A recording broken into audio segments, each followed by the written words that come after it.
use do seu dinheiro para ser rico dos valores do céu. Não use do valor do céu para ser rico de dinheiro. Porque isso é inevitável, porque isso define senhorio.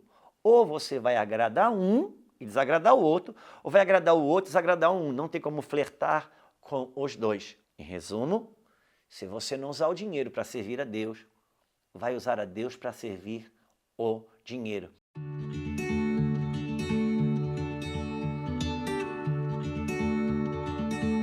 Olá, Deus abençoe sua vida, seu espírito, seu coração. Olha nós aqui para mais um episódio nessa semana dentro do quadro Impartindo o Coração aqui no nosso canal. Inclusive, se você porventura ainda não é inscrito, vem aqui, se inscreva, acione o sininho, ganhe de primeira mão, receba de primeira mão os conteúdos. E se você puder, esse é o custo para você desse conteúdo, é você dar um like, escrever algum comentário, não porque a gente precisa de afirmação, mas sobretudo para fazer com que essa mensagem vá mais longe, tá bom? Eu tenho um assunto um tanto delicado para colocar na mesa aqui. Vamos ver se a gente em 10, 12 minutos aqui consegue desenvolver isso. Estava aqui conversando com o John, me veio ao coração. Se você me permitir, eu vou ter que ler 1, 2, 3, 4, 5, 6 versículos. E no Impartindo no Coração, eu não gosto de ler muito a passagem bíblica, porque a proposta aqui é uma conversa curta. Mas eu vou ler, se você tiver paciência. Diz assim: não ajunteis tesouro na terra, onde a traça e ferrugem destrói, onde ladrões arrombam e roubam. Ajuntai, porém, tesouro ou dinheiro no céu, onde nem a traça nem a ferrugem destrói, onde os ladrões não arrombam nem roubam. Pois aonde estiver o vosso tesouro ou o vosso dinheiro, aí estará também o vosso coração. A lâmpada do corpo são os olhos. Se os teus olhos forem bons, todo o corpo terá luz. Se, porém, os teus olhos forem maus, todo o teu corpo estará em treva. Portanto, se a luz que há em ti é treva, quão grandes são as suas trevas? Ninguém pode servir a dois senhores. Ou há de odiar a um e amar o outro, ou há de se dedicar a um e desprezar o outro. Não podeis servir a Deus e a Mamon. Se nós arrancarmos do meio da nossa leitura, o versículo 22 e 23, os últimos dois versículos ficaria assim: pois aonde estiver o seu dinheiro, aí estará também o seu coração. Ninguém pode servir a dois senhores, ou há de odiar a um e amar o outro, ou há de se dedicar a um e desprezar o outro. Você não pode servir a Deus e a Mamon ou ao dinheiro. Não dá para arrancar os dois versículos do meio, vamos devolver, que vai falar que a lâmpada do corpo são os olhos, e se os olhos que estão em mim for treva, quão grande é as nossas trevas. Por que isso? Porque, de alguma forma, Jesus está tentando mostrar para mim que como eu enxergo o dinheiro, isso determina como eu enxergo todas as outras coisas em minha volta.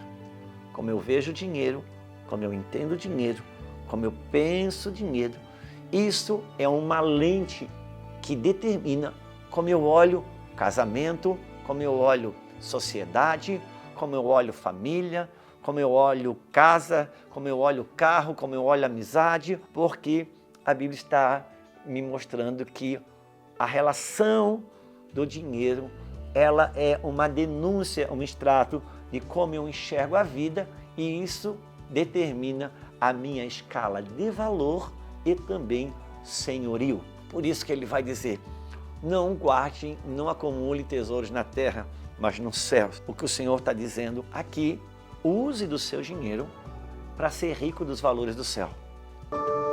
Não use do valor do céu para ser rico de dinheiro, porque isso é inevitável, porque isso define senhorio.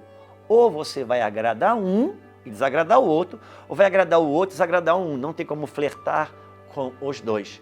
Em resumo, se você não usar o dinheiro para servir a Deus, vai usar a Deus para servir o dinheiro. E isso mostra, porque isso define senhorio sobre a minha vida. E o dinheiro, ele é algo que nessa terra, ele tem um valor muito grande. Alguns gostam de dizer que o dinheiro é vida. Dinheiro é vida? Não, mais ou menos. Por quê? Porque a maioria das vezes que você compra com o seu dinheiro, você não comprou com o seu dinheiro. Você comprou com a vida que você gastou, no tempo que você trabalhou. Pode desligar lá, não tem problema não. Desliga lá, Israel. Nós não vamos cortar por causa disso não. Quando você compra um tênis, um calçado de R$200 e dá de presente para alguém, para você deu de presente um calçado. Para a pessoa que recebeu, ela recebeu um par de sapato. Mas você não deu um sapato. Você deu a vida que você gastou, no tempo que você trabalhou, para ganhar aquele R$200. E foi isso que você deu para a pessoa. Por isso que quem sabe lidar com dinheiro, quem não sabe lidar com dinheiro, dinheiro para ele é só a célula. Dinheiro para ele é aquele número que o extrato mostra. Quem sabe lidar com dinheiro tem uma visão mais ampla das coisas. Vamos lá. Dinheiro, ele é vida porque nessa perspectiva ele fala do tempo da minha vida, como nós já mostramos aqui. Por isso que a maioria das pessoas que vão enriquecendo, elas não vão comprando coisas, elas vão comprando tempo. Então, seu patrão, por exemplo, paga para você X% por mês. O que ele compra? Ele compra o seu tempo de vida para trabalhar para ele, para que ele tenha tempo para lidar com outras coisas. Lembra quando você comprou uma máquina de lavar roupa? Você tem máquina de lavar roupa em casa? Você não comprou só uma máquina de lavar roupa, você comprou tempo que você gastaria lavando a roupa. Agora a máquina lava a roupa para você. Quando você comprou um micro-ondas, você não comprou um micro-ondas só, mas sobretudo você comprou tempo.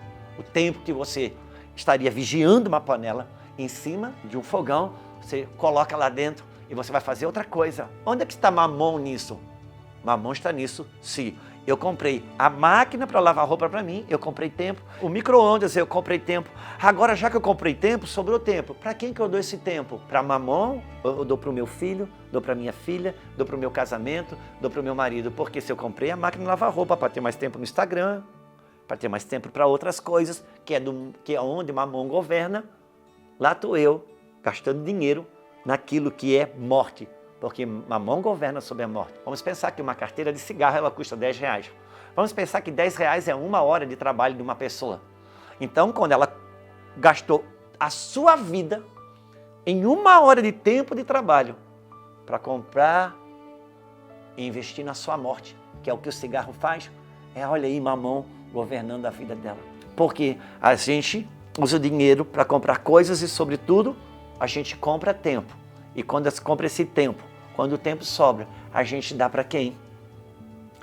Algumas pessoas que começaram no mundo empresarial, eles tinham um bom devocional e foram ganhando dinheiro.